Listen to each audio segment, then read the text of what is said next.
the ledger they locked me out of. My name is Rene Castillo. I am 34 years old, and on the morning my grandfather's will was supposed to be read, my mother stood in front of the law office door and told me to wait outside. "This is for the people who run the company," she said, straightening her blazer like she was rehearsing for a photograph. I actually smiled at first because I thought she was joking. For 15 years, I had driven 2 hours every holiday to help set up folding tables, track mileage reimbursements nobody else wanted to touch, and quietly fix scheduling errors before anyone upstairs noticed them. Now, apparently, none of that made me part of the people who run the company. My father would not meet my eyes. My brother straightened his tie like the meeting had already gone his way. I said fine, because sometimes arguing only hands people the satisfaction of watching you beg for a seat. I turned to leave. That is when the attorney looked up from his folder. "Not yet," he said. Everyone froze. He pointed to the chair across from him. "She stays." My mother's hand slid off the door handle. My brother blinked like the room had shifted under him. My father suddenly found something very interesting to look at on the floor. Then the attorney lifted a sealed envelope from a separate file and said my grandfather had left instructions that it could not be opened unless every person named inside that room was present. He broke the seal, unfolded the pages, and read the first line out loud. My brother's smile disappeared. My mother turned to look at my father and his face went pale. Whatever they had walked in expecting to receive that morning, my grandfather had left something else waiting for them first. Proof. Before I tell you what that letter said, and what happened after my family realized I was not going anywhere, tell me something. Where are you listening from right now, and what time is it there? I always like knowing how far these stories travel. And if you want more of them, you already know where to find me because this channel is called Alex, and I would love to have you stick around for the next one. My grandfather was Salvador Castillo, and he spent 41 years building Meridian Freight Solutions, a regional trucking and logistics company out of a single rented lot with 2 trucks and a folding table for an office. By the time he was finished, it had grown into a company with a fleet of over 90 vehicles and close to 100 employees. It was never glamorous work. It was fuel costs, torn manifests, drivers calling in at 4 in the morning because a load had shifted on the highway, insurance audits, and clients threatening to walk if a delivery was even an hour late. My grandfather loved every unglamorous piece of it. My mother, Paula Castillo, became the company's chief operating officer. My father, Miguel Castillo, ran finance as the controller. My brother, Dominic Castillo, was made director of client accounts before he turned 29. I went a different direction entirely. I worked as a safety compliance auditor at a regional chemical distribution plant, where my whole job revolved around checking that paperwork matched reality, that nothing got signed off without proof, and that small inconsistencies never got buried under bigger ones. My mother called it a dead end. Dominic liked to call me the clipboard sister. My grandfather never once said that. He used to tell me that the people who notice small numbers are the only reason big companies do not quietly fall apart. About a year before he died, he started asking me to come by on Saturday mornings. Sometimes we just talked. Sometimes he slid a folder across the table and asked strange, specific questions. Does this fuel invoice look higher than the last one for the same route? Why would a maintenance contract get renewed without a second bid? Would the same repair ever get billed twice under 2 different vendor names? I assumed he was just getting used to a new accounting system and wanted a second opinion. Looking back, he was not testing the system. He was testing whether I noticed the same things he did. At the memorial gathering after his funeral, Dominic arrived 25 minutes late and was still walked straight to the head of the table. My mother moved a chair so he could sit beside her, then glanced my way and said, "Renee, you will not mind the other end, will you?" Dominic spent the meal telling relatives that our grandfather had been quietly preparing him to take over daily operations. My mother corrected him gently, not operations, leadership, and then she raised her glass to celebrate the new contract he had just closed with a national retail chain. Nobody mentioned that the contract barely covered its own costs, because Dominic had promised a delivery schedule the fleet could not actually sustain. I knew, because my grandfather had shown me the numbers himself. When a cousin asked what I did for work, Dominic smiled and said, "She makes sure paperwork is filled out right or something." A few people laughed politely. I looked at him and asked, "And what exactly do you make sure happens?" His smile faltered. My mother changed the subject fast. That was the first moment I noticed something in me had shifted. Normally I would have let it go. That day I did not. Later, as people were leaving, I overheard my mother near the coat closet telling my father tomorrow needs to stay calm. My father answered, "Salvador was clear about how this goes." She snapped back, "Salvador is not here anymore." They stopped talking the second they saw me standing there. The next morning I understood exactly what calm meant.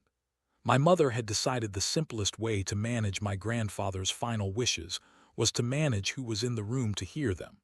And when the attorney, a quiet, precise man named Arthur Delgado, overruled her right at that door, I watched years of family order crack open in under 10 seconds. Have you ever noticed how fast people show you what they are afraid of losing, the moment somebody finally tells them no? Arthur waited until I had taken my seat before he continued.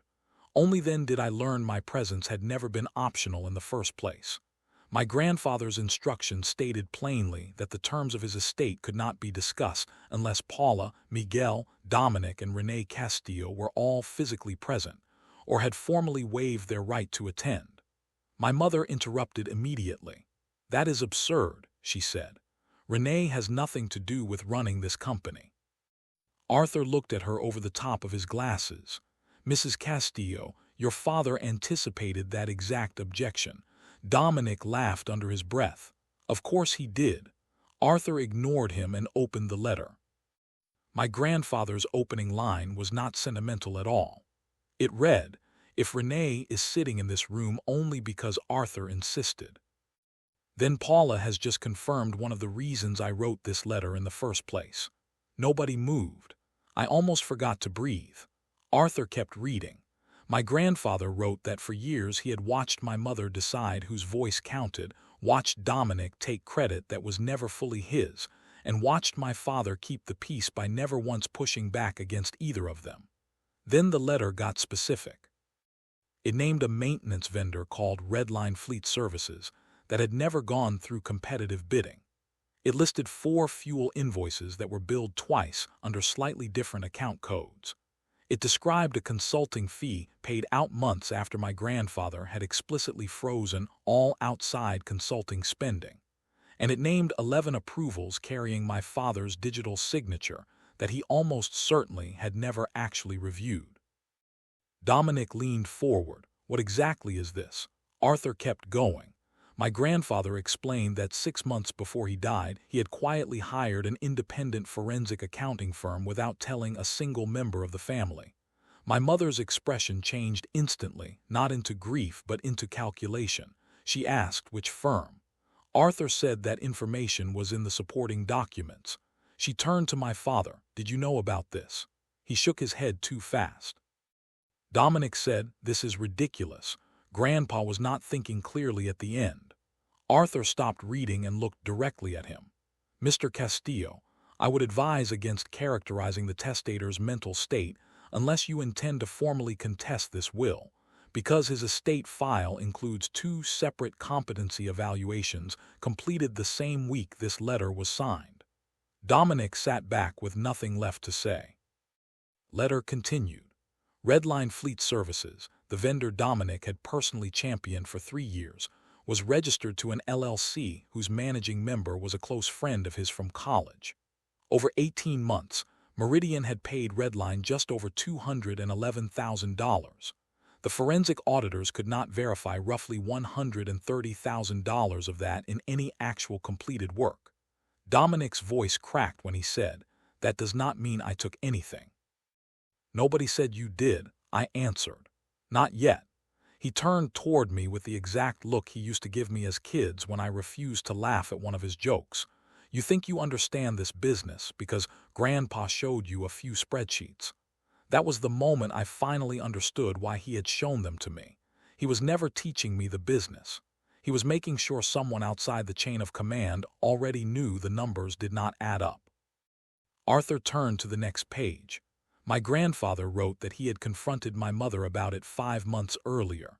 She told him the spending was aggressive growth strategy and that he was too far removed from daily operations to understand it anymore. He asked her for every supporting invoice. According to the letter, she gave him only a partial file and told him to trust the family. His reply was one line: "Trust is not a receipt." I almost laughed out loud, because I could hear his voice saying exactly that. My father pressed both hands flat on the table. Arthur read that when my grandfather asked why his signature appeared on 11 questionable approvals, my father claimed my mother had sometimes processed things under his login when he was traveling. My father whispered, "That is true." My mother spun toward him. "Miguel." He looked back at her and said, "It is." Dominic said, "Can we stop treating this like a courtroom? We are talking about Grandpa's money." Arthur corrected him evenly. "We are talking about corporate funds and an estate holding the controlling interest in that corporation." That quieted him fast. Then came the part none of them saw coming. My grandfather had owned 58% of Meridian Freight Solutions through a family holding company. He had not split those shares evenly among us. Instead, he placed 52% of the voting interest into a new controlling trust. The first trustee, the person holding voting authority, was me. My mother made a sound somewhere between a laugh and a gasp. Dominic shot up out of his chair. "She does not even work here." Arthur said calmly, "Sit down." He did not. "This is a joke." I looked up at him. Funny, 5 minutes ago I was not important enough to be in the room. He glared at me and said nothing else. Arthur continued explaining. "I did not automatically own the company, and I could not simply cash out its assets for myself. My grandfather had built something more careful than that. I would hold voting authority for a 12-month review period, while an independent board examined every questionable transaction on that list. My mother and Dominic's inheritance distributions were frozen during that window. My father's distribution was restricted too, pending verification of every approval carrying his name. Their money had not vanished. Their control had. My mother recovered first, the way she always did. Within seconds she went from stunned daughter back to chief operating officer. "Arthur, I want copies of everything, every audit letter, every accountant communication, every medical file connected to my father's competency evaluations." Arthur nodded. "You are entitled to documents relevant to the estate. Your counsel can request them formally." "My counsel," she repeated. "You are already assuming this becomes a legal fight." "No," he said, "you are." Dominic pointed at me. "And she gets to run our company while all this plays out." Arthur answered, "The trust controls the voting block. Renee exercises that authority subject to fiduciary duty and independent oversight." My mother looked at me then for the first time without the usual mix of impatience and dismissal. She was measuring risk. "Renee, you do not want this." I said nothing. "You have your own job. You do not understand our clients, our roots, our drivers. Your grandfather was grieving your grandmother and he made a mess. We can fix this quietly." There it was, quietly, the word people reach for when the truth becomes inconvenient. "You told me to wait in the hallway 20 minutes ago," I said.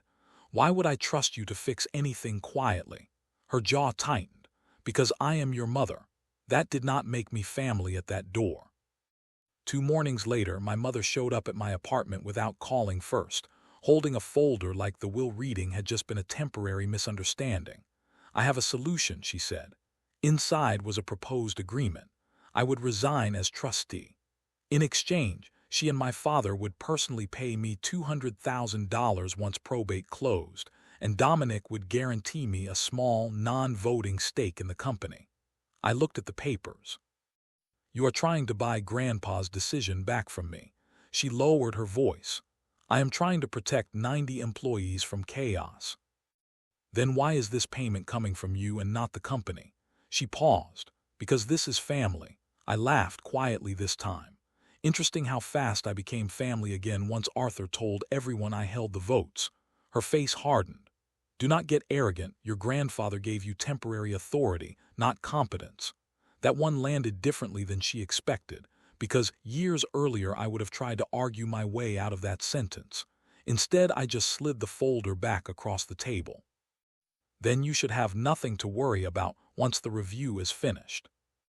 The governance meeting happened 11 days later, in the company's dispatch office, not at anyone's house, and that mattered. Nobody could hide behind old family photographs. We sat under fluorescent lights while a projector displayed transaction dates, approval chains, and bank records. Arthur attended as a state counsel. The trust had its own separate attorney, a sharp, unhurried woman named Priya Nair. 2 forensic accountants presented the findings. 3 independent board members joined us, along with my mother, my father, Dominic, and me. Dominic leaned toward me before it started and muttered, "Enjoy your little power trip." I muttered back, "Enjoy the audit." The lead accountant opened with redline. Of the invoices reviewed, 17 used descriptions nearly identical to earlier ones. Several billed for maintenance work on trucks that were, according to the company's own logs, parked and idle on those exact dates. One invoice for $14,000 claimed emergency repairs on a truck that had not left the yard that entire week. Dominic argued that maintenance scheduling was flexible and paperwork sometimes lagged behind the actual work. The accountant clicked to the next slide. Bank records, obtained after legal review once the pattern escalated, showed payments from Redline flowing into a second account under the name Halstead Logistics Advisors. Dominic's face went still. He was listed as a consultant on that account. His attorney told him not to answer anything further. My mother looked genuinely stunned, and that told me something important, that whatever she had covered up, she had not known the full extent of what her son had done. The presentation moved to my mother's decisions next. She had approved Redline despite an internal note flagging insufficient documentation. She had waived competitive bidding requirements 4 separate times. After my grandfather began asking questions, she had reassigned the accounts payable clerk who first raised concerns. Then they displayed an email. My mother had written to Dominic, "Your grandfather is asking too many questions about Redline. Clean up the invoice language and stop routing everything through the same code." Nobody in that room spoke. I felt something settle cold in my chest, because for years she had called me overly sensitive whenever I pointed out a pattern. Now a room full of professionals was staring at one of her own patterns on a screen. My father was next. 3 of the 11 flagged approvals had genuinely come from his own login, not my mother's. He admitted he had signed off without reviewing the supporting paperwork because she told him it was time-sensitive. Priya asked him plainly, "Did you understand that your signature represented a completed financial review?" He said yes. "Did you complete that review?" He said no. That was the moment his face looked exactly like it had during the will reading, not because he had stolen anything, but because years of staying quiet had finally produced a number next to his name. The board recessed for 30 minutes. When we returned, the independent directors announced immediate steps. Dominic was placed on administrative leave, his purchasing authority and vendor approval access suspended. My mother would remain in her role only long enough to support a clean transition of records, while an interim finance director took over payment authority. My father was removed from all approval functions, while the board reviewed his internal controls failures. Nobody was declared a criminal that day, but the order our family had treated as permanent had quietly ended. Dominic stared at me like I had personally taken something from him. "Happy now?" he asked. I thought about it honestly before I answered. "No, but I am finished protecting you from what your own name is attached to." The weeks after were uglier than the meeting itself, because losing control made everyone desperate. My mother called relatives before I could explain anything, and told them Grandpa had put an inexperienced daughter in charge during a grief-stricken decision. Dominic told two of the longest tenured drivers that I was trying to sell the company off for myself. An uncle called to tell me that whatever was happening, I should not embarrass my brother publicly. I asked him which part of a closed governance meeting had been public. He had no answer because the meeting had been confidential. Dominic was the one who had made it loud. Then someone forwarded me screenshots from an old family group chat. My mother had written 2 years earlier that Grandpa was getting paranoid about small expenses and that I was encouraging it because Renee likes feeling needed. Dominic had replied, "Keep clipboard Renee away from the books." I read that line twice. It should have hurt more than it did. Instead, it clarified almost everything.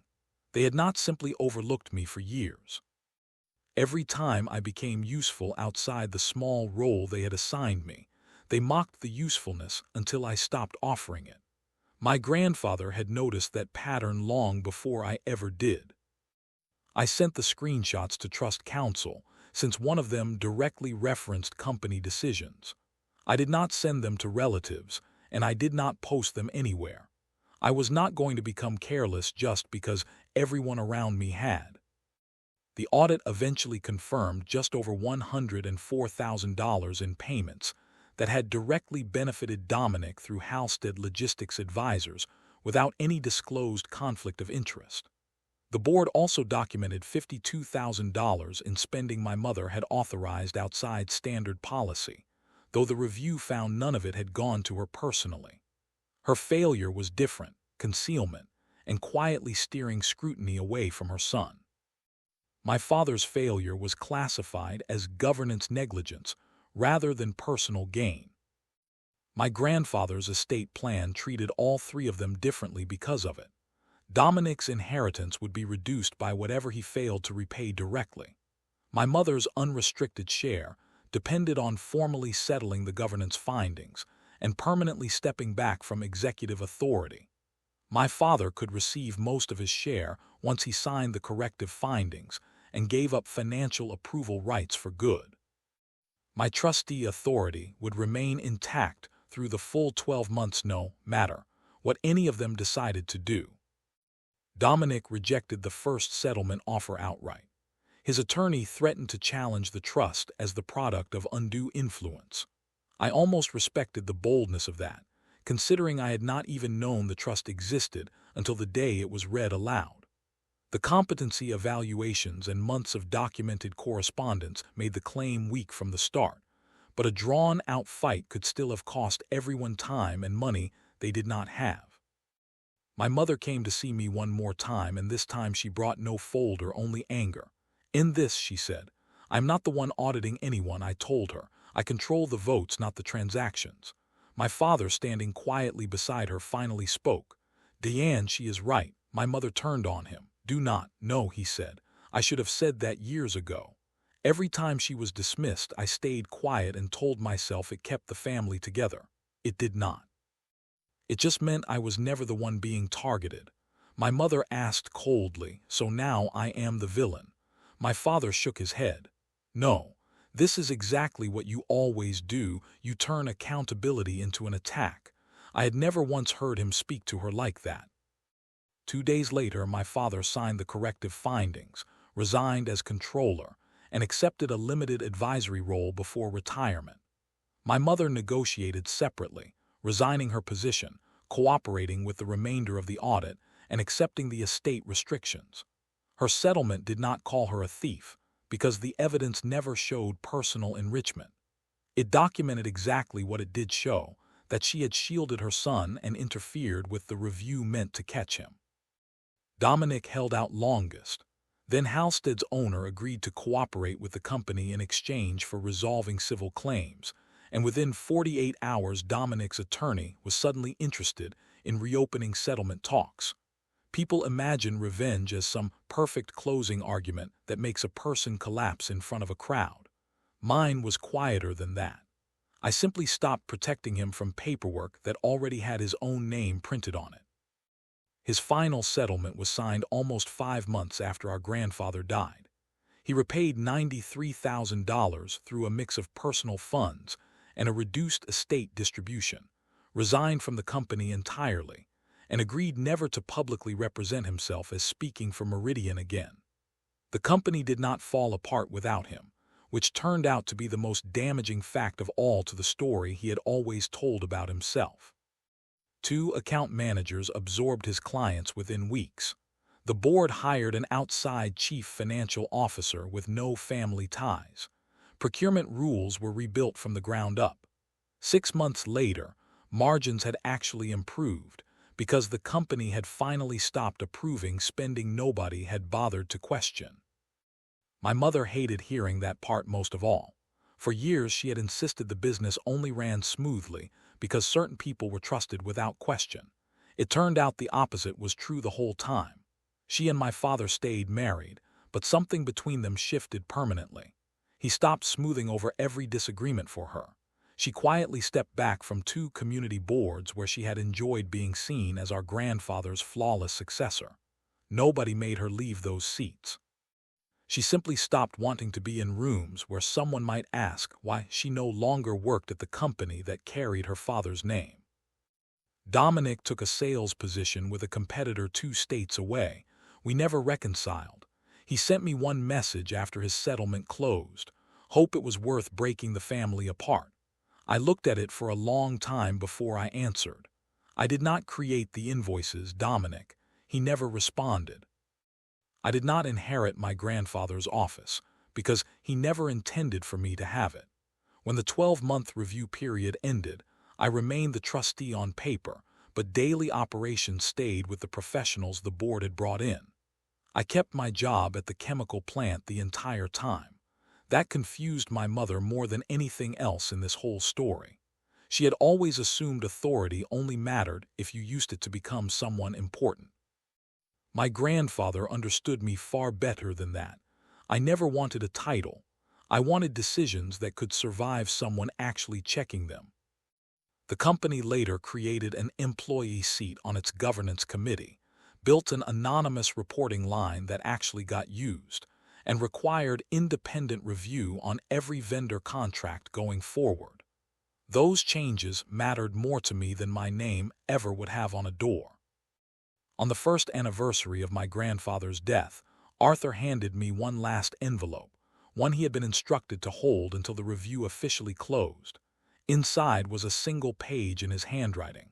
Renee, if you are reading this, they have probably already called you cold for refusing to make their choices disappear. Remember something I learned far too late myself. Keeping the peace by hiding what is unfair does not create peace. It only creates permission. I sat with that sentence for a long time.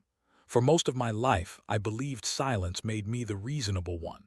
I believed being useful without asking for credit made me mature. I believed walking away from every dismissive comment made me strong. Sometimes walking away really is strength, but sometimes silence just becomes the quiet room where an unfair system gets comfortable and stays there. My grandfather's final gift was never really the voting trust. It was proof that I never needed anyone's permission to trust what I could already see clearly for myself. Money can buy comfort. A title can create the appearance of authority. A carefully managed reputation can convince a room for years. None of those things can replace accountability, and none of them can manufacture real respect. Once the truth is finally written down somewhere, it cannot be edited. My mother once tried to leave me standing in a hallway because she believed I had no place in family business. A year later, she had no executive authority left in that business at all. My brother had no place there whatsoever, and the woman they used to call Clipboard Renee was the one legally responsible for protecting our grandfather's controlling vote. I never celebrated what they lost. I never needed to. The real victory was simpler than that. Nobody was ever putting me back in that hallway again. And if someone spent years treating you like you did not matter, then suddenly called you family the moment they needed something only you could give them, would you hand them another chance? Or would you finally let their own choices catch up with them? Thank you for staying with this story from the very first line to the last one. Everything here was written for entertainment and reflection only. If it reminded you of anything, we hope it is this: a hard truth will always be kinder in the end than a comfortable lie you have simply gotten used to living inside.